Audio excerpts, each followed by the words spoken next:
welcome to Trial and Error, the channel where we try, fail and succeed in DIY projects.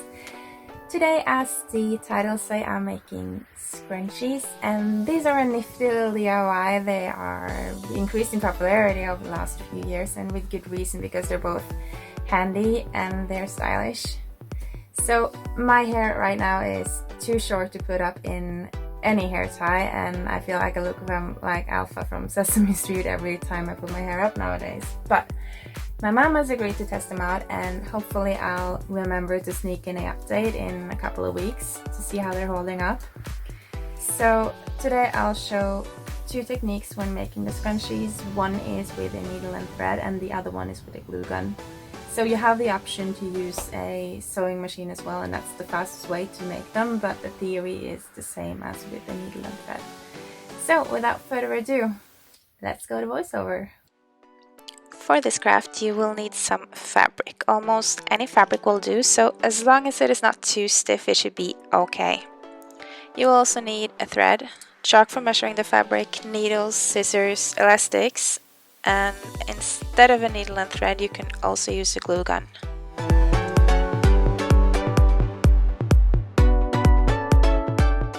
So starting off, I'm measuring up the fabric.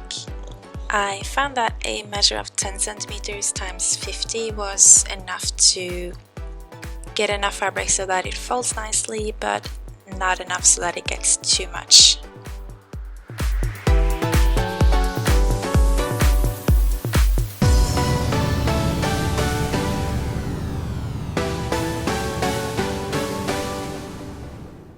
So starting off with the elastic, this will be the core of the scrunchie, so it is best to just put the fabric in the middle and then fold it over so you have it in place when starting.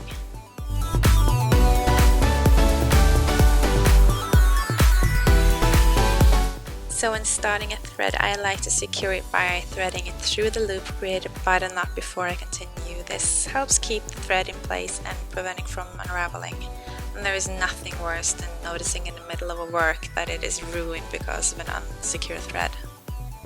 And I also think that threading the needle often is much more manageable than working with a long thread, just because handling a shorter one is much more efficient than having to coordinate a long one most of the time.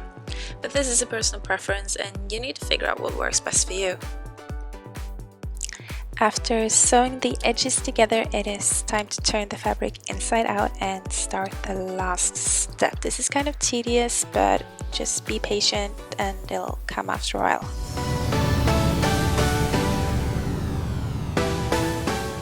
So this is the almost final product. We have to sew the ends together and then we'll be done.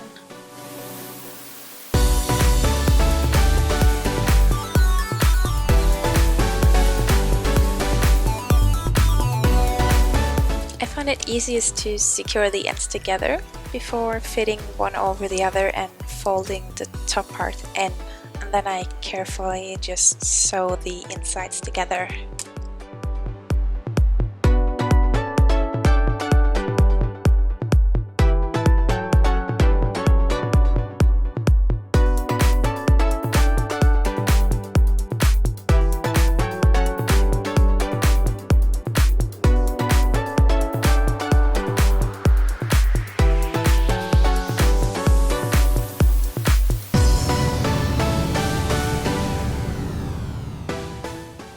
So tying the end of the thread in a knot, securing it and cutting it off, and then we are done.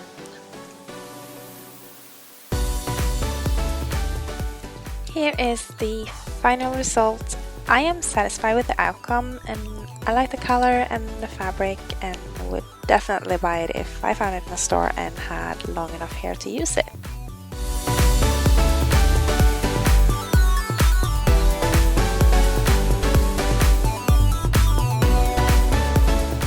So for the second method, I'll use a glue gun instead of thread and a needle. This process is easiest executed by fastening the fabric and elastic around a firm object before starting.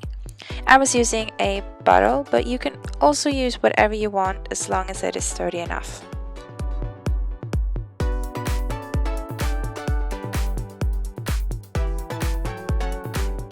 Start by folding about 1/2 centimeter of the fabric in, then glue these ends together. This process is continued until all the ends are glued together, all around the object.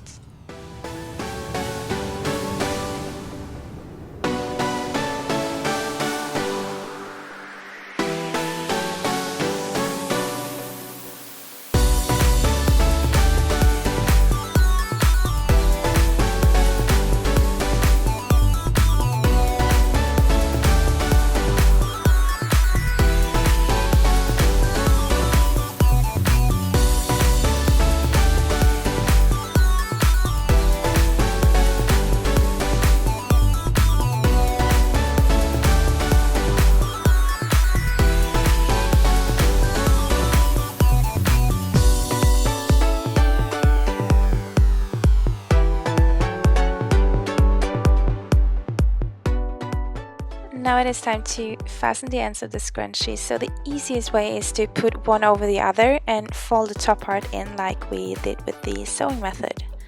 This is the part that I found the most tricky to do without burning my fingers. During this method with the glue gun, I was so scared to get the hot glue on my fingers since the scrunchie is so small. But lucky for me, I think I only glued myself about once or twice, so it's not that bad.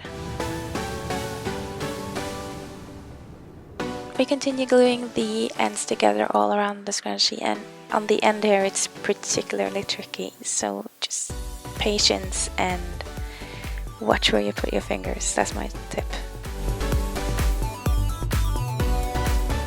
So here are the final results. Thank you so much for watching. Please like this video and comment if you do have any tips on what I can take on next. And hey, don't forget to subscribe.